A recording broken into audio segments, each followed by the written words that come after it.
Hello, I'm Claire Haviland, the English Subject Advisor at Pearson EdXL, and this is a pre-recorded version of the A-Level English coursework submission guidance for June 2025. So I'm just going to remind you of all the processes, which documents you need, etc. So that's what we're going to cover: dates and documents, how to annotate scripts, how to get your sample ready, word counts, bibliographies, etc. New for June 2025, actually new from yesterday, is our A-Level English Facebook group just for teachers. So if you're delivering our qualifications, please do join.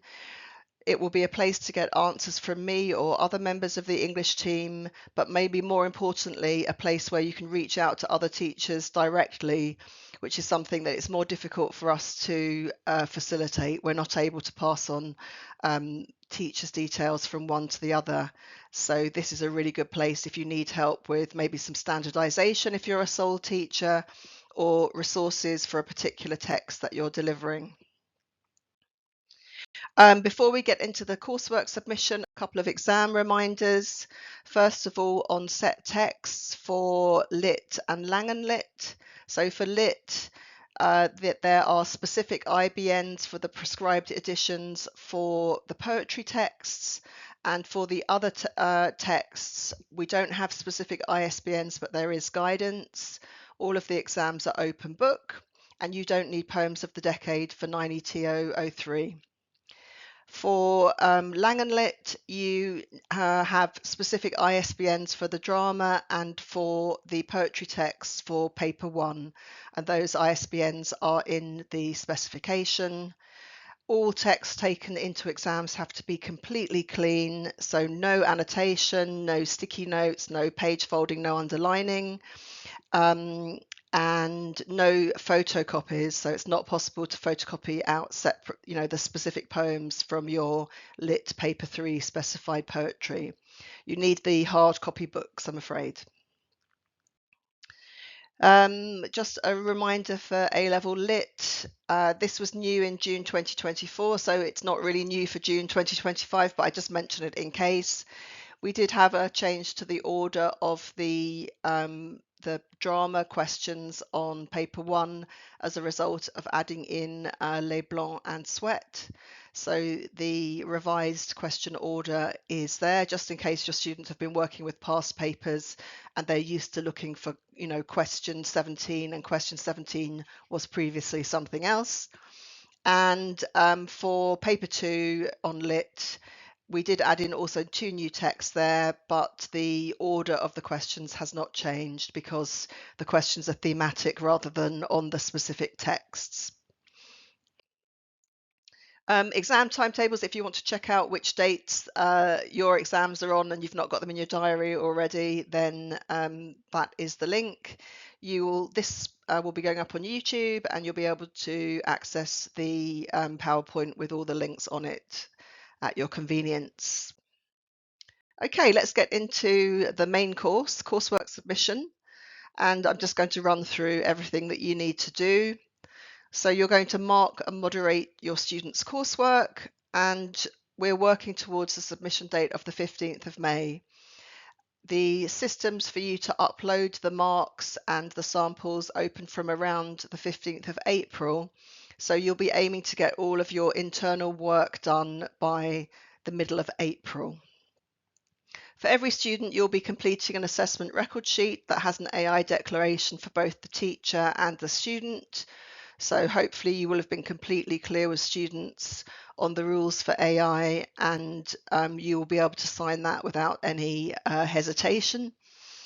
You must inform students of the mark that they've received for their coursework before you submit it to us, and this needs to happen well before the 15th of May, because should they wish to challenge their mark, then that has to be done internally, and it has to be all done and dusted before you submit by the 15th of May. And for most schools or colleges, it will take around 2 weeks to complete that process of having the mark checked by somebody other than the teacher who did the original marking. Once you've got the final marks and then you'll be uploading those to Edexcel Online. And when you've uploaded all of your marks, you'll get the option on Edexcel Online to print off a list of candidates and marks. You should do that before finalising your submission. And then when you go into the Learner Work Transfer portal, you'll find that the list of candidates whose work we would like to see is there.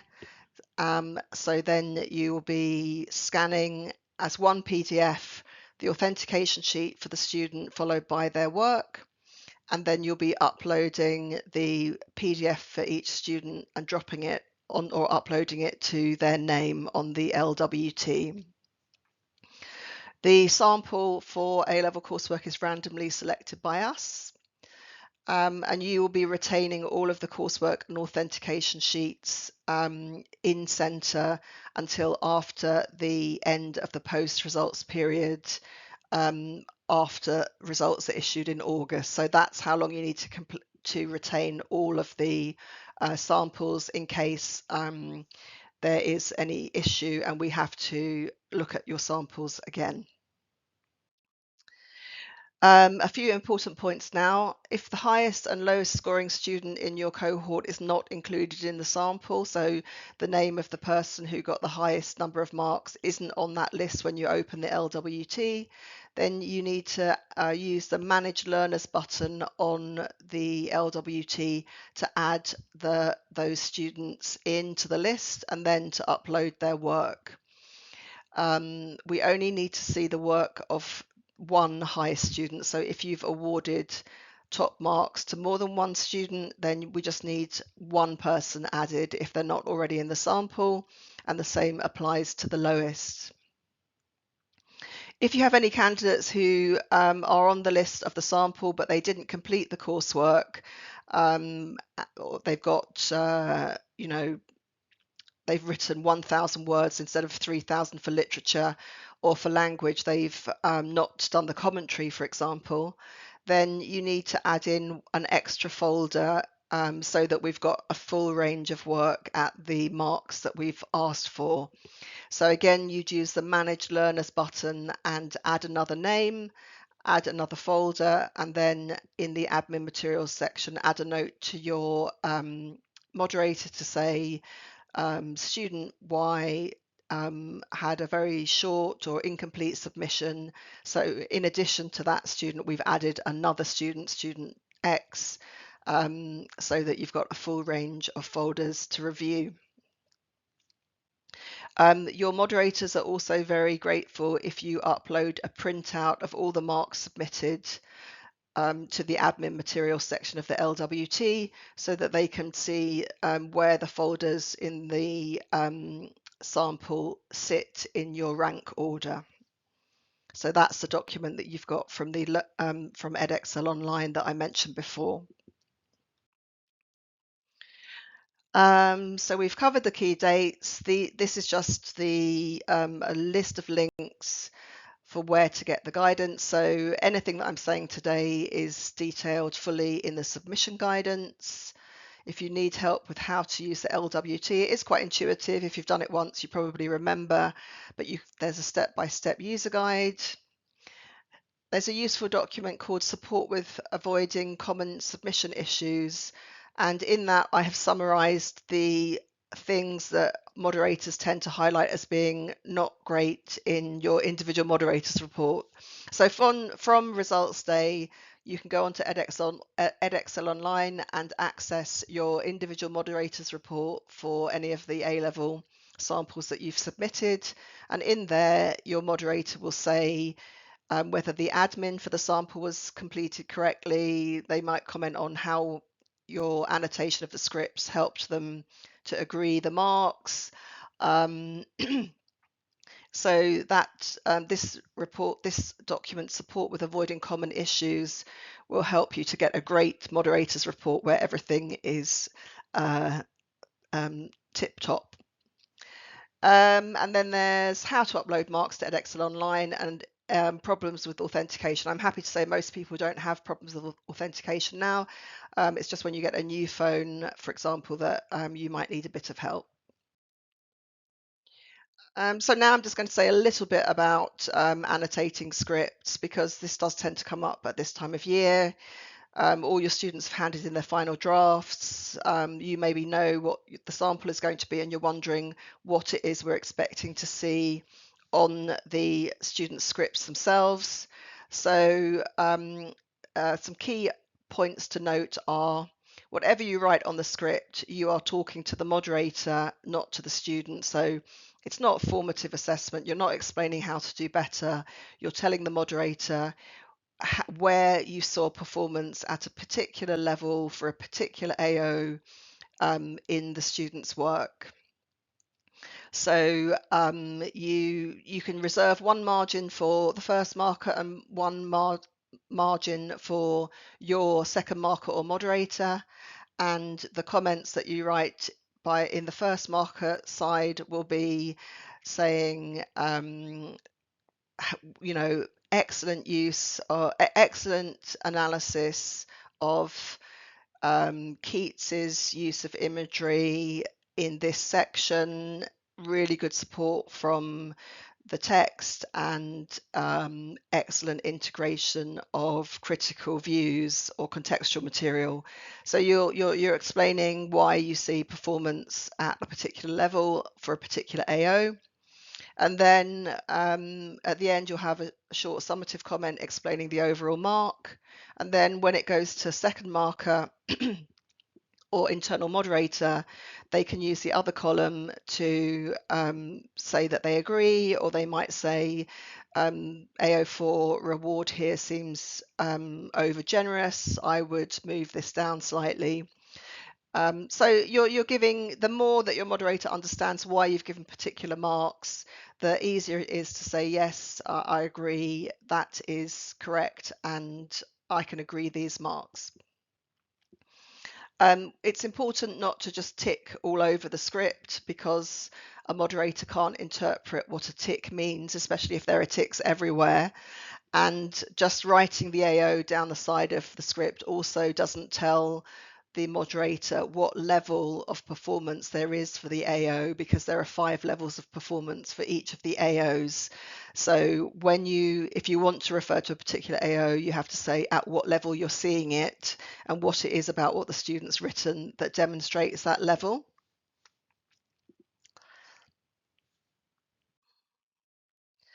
And then how do we make sure that everyone in a large department is marking consistently and applying the standard consistently? So this is really a question about how you do internal moderation. So there are different scenarios. So one scenario is that you have a lone teacher. So if you're the only teacher delivering to one group of A-level students, then it might be that you can't do moderation. And if that's the case, you should upload a note to your moderator on edXL Online to say, I'm a sole teacher, and therefore there won't be any evidence of moderation. Otherwise, you can do full-scale double reading. So in the departments that I've worked in, we often did a whole day of moderation where every folder submitted in the department was read by a second person, and then the second marker will be, as we said, adding their annotation to the scripts. Another way of doing it is to do paired marking. So within a large department, you might put different pairs of teacher together, and they review their top, middle, and bottom marks, and they see whether they think that they've each applied the top, middle, and bottom marks in the same way, or whether one teacher has been much more generous. And then after doing that exercise, those two students go away and they recalibrate their own marking if they find that there is a disparity. At the end of these processes, however you choose to do it, then it is good practice for your head of department to lay all the scripts out from lowest to highest and do some adjacent reading. So 2 scripts next to each other that are divided by 1 mark, do the marks accurately reflect the performance, or is in fact, should the rank order be slightly different, should that script move up or down? and is there any fine tuning needed? And when you're doing all of this, do please make sure that at the end it's clear on the script and on the authentication sheet what the final mark is. So if you've crossed marks out, that's fine. We don't mind it looking messy as long as we can understand what's happened. So you would then just make sure that the marks match and that the marks match what goes on to edXL Online, because occasionally that's not the case. And now, so that's, I was talking about different ways to moderate, but then there's also the question of how you actually physically annotate the scripts. So what nearly all centres are doing is hand annotation. So the student at the end of the process, when they hand in their final draft, it's a hard copy, the teacher takes it away and they are handwriting annotation onto the script when they mark it. And then when it's time to upload it to the LWT, they're scanning the front sheet and the student's work as one document to create a PDF and putting it onto the LWT. When we first introduced the LWT, we did also provide a separate marking notes sheet for any centre that was working completely digitally. So if your students are submitting digitally and you want to not handwrite onto the script because you haven't printed one off, for example, then you can use the marking notes sheets which we've provided to do the inline annotation on a separate document. So then you will be uploading to us the authentication sheet, the student's work, and your printed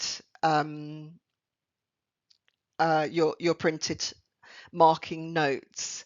Of course, I'm saying printed. They may not be printed, but they need to be. Those three documents would then need to be in one digital PDF that your moderator can then download. Please don't use zipped folders because it's obviously time consuming for a moderator to unzip large numbers of folders in order to get at those documents. Very, very few centres use option 2. It's much more time consuming to write separate notes because you have to provide the line references. So you have to say page 2, paragraph 2, and then what the student has demonstrated. And option 3, again, used by very few centres, is a fully digital solution all on the one piece of work that the student has submitted. So that is annotating the student's work digitally.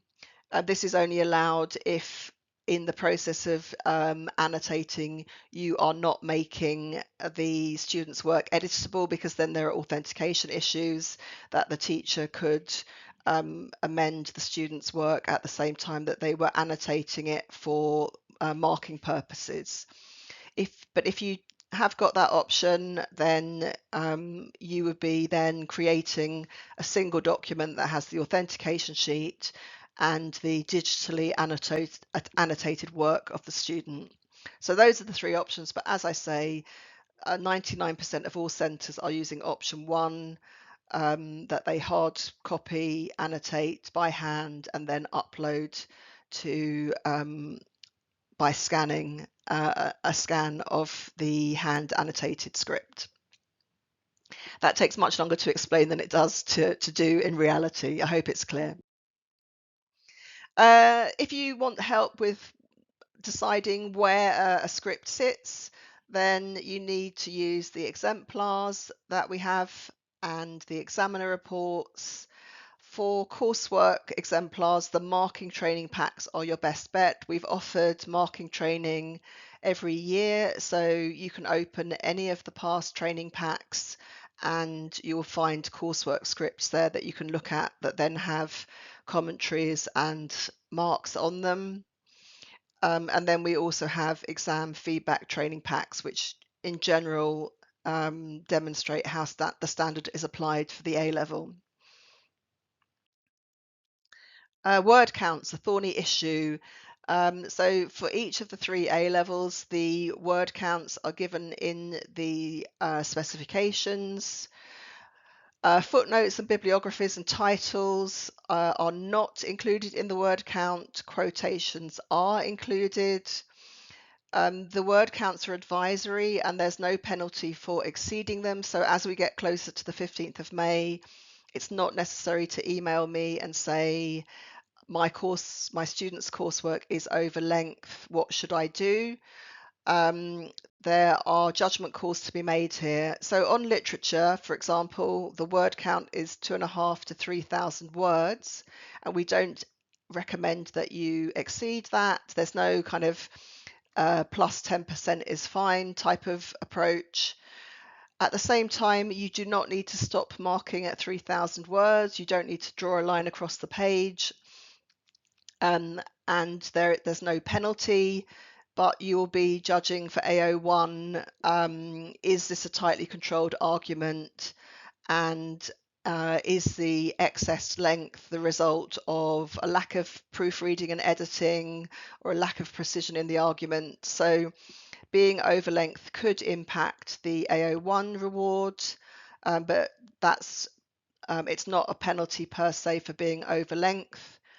In the coursework clinic that I recently offered and for which there's also a recording, I recommend check-ins before first hand-in and before final hand-in, and the idea would be that you catch length, which is getting out of control, early in the writing process and fix it at that point rather than when you get the final hand-in.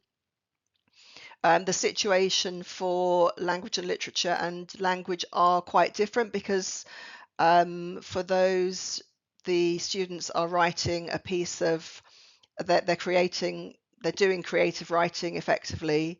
So they've got their creative pieces and then also their commentary, and the word counts are in effect much more important because the quality of the writing itself is at stake. So students are crafting writing and their crafting is being evaluated. And so although there's no penalty, the word counts really need to be stuck to rigorously for language and literature. Referencing footnotes, inline references and bibliographies. So each of the specifications has got, or the getting started guides have got recommendations on how to approach referencing and bibliographies. But we're not talking about university levels precision in terms of differentiating between periodicals, databases, hardcover books. But what we do need is academic rigor in terms of if I want to go up and look at that, reference, and I can find it and I know which page from which text the student is quoting from or quoting an idea from. The easiest way to do referencing is to do inline referencing within the body of the text. So as the example on the screen shows, Smith, page 25, to say where an idea or a quote has come from in the Smith text, and then the full details for the Smith text would be in the bibliography. Obviously, if a student had used AI, we are not expecting the use of AI, then included in the bibliography would have to be the AI platform which had been used, the search terms or requests that had been entered, and the direct outputs from the platform, and an explanation of how they'd been used in the text. The only really viable use of AI in any of these pieces, particularly in literature, would be as a research tool to find sources, but it is highly debatable about whether that would be useful because any source would have to be checked, which might be more time consuming than using a text finding the source, the secondary material in the first place. So we're going to say more about AI in a minute, but I'm just mentioning that because it would form, any use of AI would have to be in the bibliography in the same way that any use of a website with the URL would need to appear in the bibliography too. Just a few comments here on incomplete work or non-completion of coursework. So a mark of 0 on edXL Online is entered for any student who has not met any of the assessment criteria. An X is used for any candidate who's not submitted coursework at all. And if you find that a student has got incomplete work, very close to the 15th of May, and they've had a valid reason for not being complete, then you can contact us and request a short extension. It won't be more than 2 weeks at the absolute maximum, if that would allow the student to get finished and therefore access the full range of marks. And there is more information about that kind of scenario in the JCQ guidance on special consideration. So AI and plagiarism. So AI is obviously a very big and difficult topic in relation to coursework.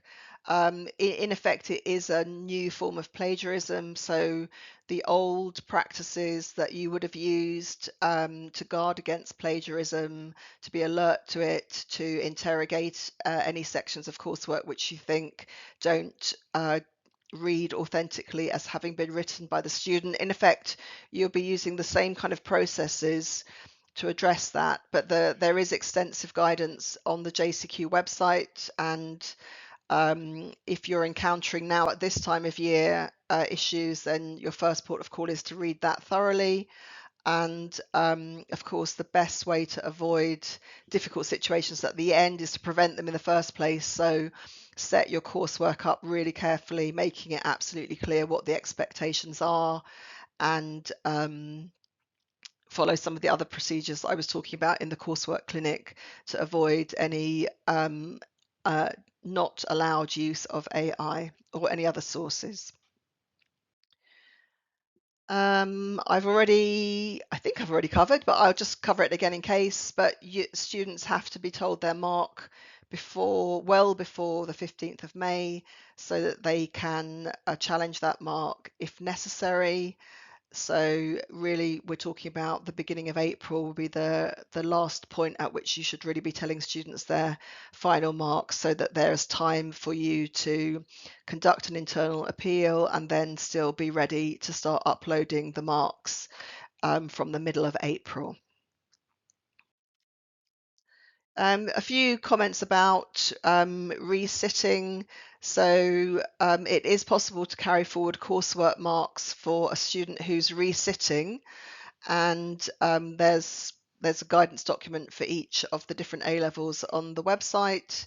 If you have any students entered for June 2025 who are resit students and who are carrying coursework forward, they should have been entered with the T code, T for transfer, so 90TOT, 90NOT, and that indicates to us that you want to carry forward the marks from the previous sitting and that you are not submitting new coursework and new marks.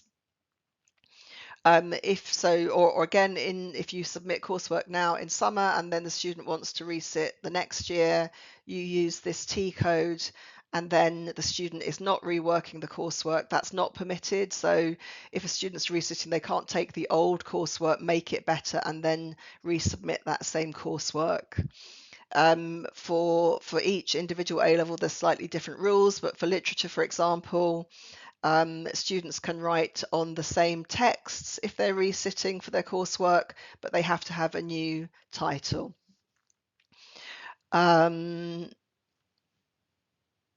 So if you use that T code, you're not re-entering the marks that they achieved before. We will source them from the system, and if you don't use the T code, then we will be expecting you to enter new marks for new work and a new sample if the student is named in the sample. So in the live session, we'll have some questions.